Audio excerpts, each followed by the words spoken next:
Hi friends, welcome to non stop cooking. இன்றைக்கி நம்ம தக்காளி வெங்காயம் வச்சு பூரி, சப்பாத்தி, இட்லி, தோசைக்கெல்லாம் ஒரு சைட் டிஷ் ஒன்று செய்யலாம். இது ரொம்ப அருமையாக இருக்கும். இட்லி, தோசை, பூரி, சப்பாத்தி எல்லாத்துக்குமே சாப்பிட்லாம். வாங்க நம்ம இது எப்படி செய்யலான்ட்டு பார்க்கலாம்.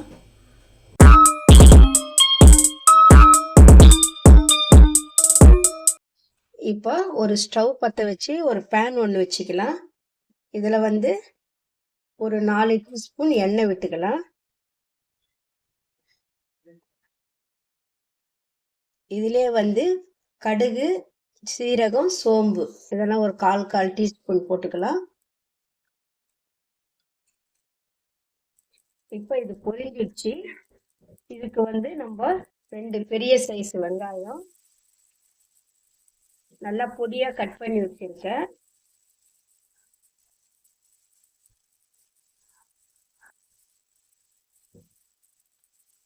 இதை நல்லா வதக்கிடலாம்.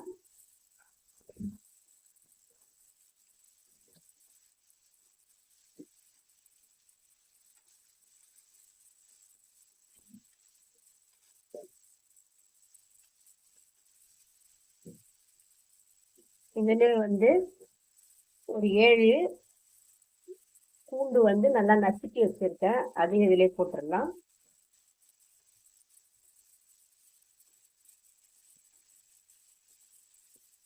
நான் பெரிய பூண்டு இருக்கிறதால 7 பல்லு போட்டேன். நீங்க சின்ன சைஸா இருந்தா ஒரு 10, 12 போட்டுக்கோங்க.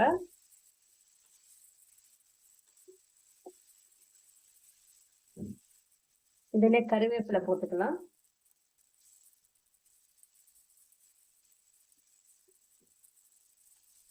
இப்ப இந்த வெங்காயம் பாதி அளவுக்கு வதங்கிடுச்சு. இதுலயே நம்ம பெரிய சைஸ் தக்காளி 2 போட்டுக்கலாம்.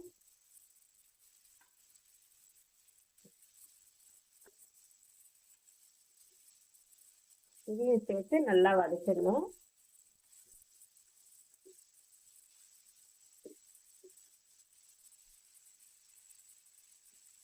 இப்போ இதுக்கு தேவையான அளவு நம்ம சால்ட் போட்டுக்கலாம்.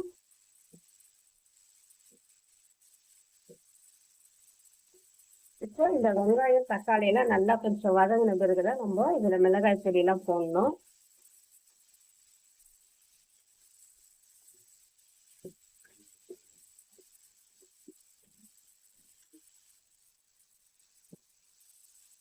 இப்போ இந்த வெங்காயம், தக்காளி எல்லாம் கொஞ்சம் நல்லா வதங்கி வந்துருச்சு பாருங்க.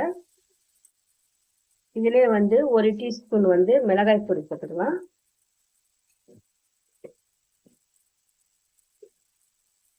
கொஞ்சமா மஞ்சள் பொடி,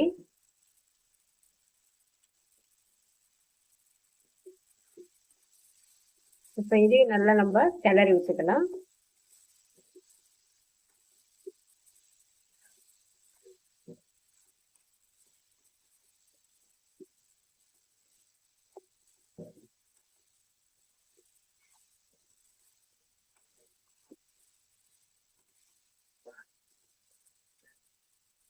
இப்போ இது மிளகாய் பொடி, இந்த வெங்காயம், தக்காளி எல்லாம் நல்லா வதங்கிடுச்சு.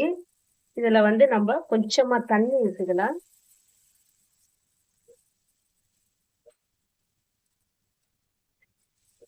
ஒரு 1/2 டம்ளர் தண்ணி விட்டு இருக்கேன் நானு. இந்த அளவுக்கு இருக்கணும்.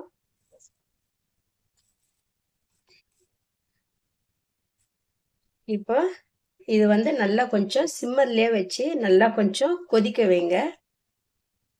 கொஞ்சம் இந்த தண்ணி எல்லாம் கொஞ்சம் சுண்டி இது நல்லா கொஞ்சம் எண்ணெய் பிரிஞ்சு வரணும். அது வரைக்கும் இதை அப்படியே நல்லா கொதிக்க விட்டுடலாம். இப்போ இந்த வெங்காயம், தக்காளி எல்லாம் நல்லா பாருங்க, இந்த தண்ணி எல்லாம் நல்லா கரெக்டா ஆயிடுச்சு. இப்போ இதுலயே நம்ம கார்ன்ஃபிளவர் மாவு நான் 1 டீஸ்பூன் எடுத்து வச்சிருக்கிறேன், தண்ணியில கரைச்சி. அதை நம்ம இதுலயே விட்டுடலாம்.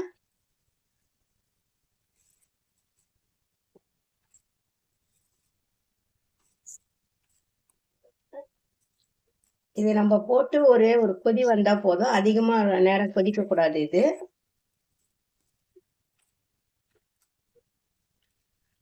இதுலயே கொஞ்சம் கொத்தமல்லி போட்டுக்கலாம்.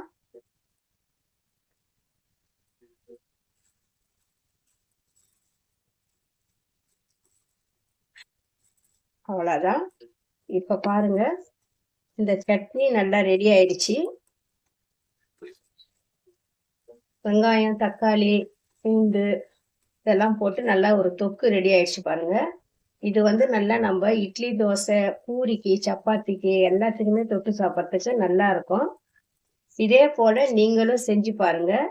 செஞ்சு பார்த்துட்டு எப்படி இருக்குன்னு கமெண்ட்ஸ்ல சொல்லுங்க. இந்த வீடியோ உங்களுக்கு பிடிச்சிருந்தா லைக் பண்ணுங்க, ஷேர் பண்ணுங்க, கமெண்ட் பண்ணுங்க, சப்ஸ்கிரைப் பண்ணுங்க.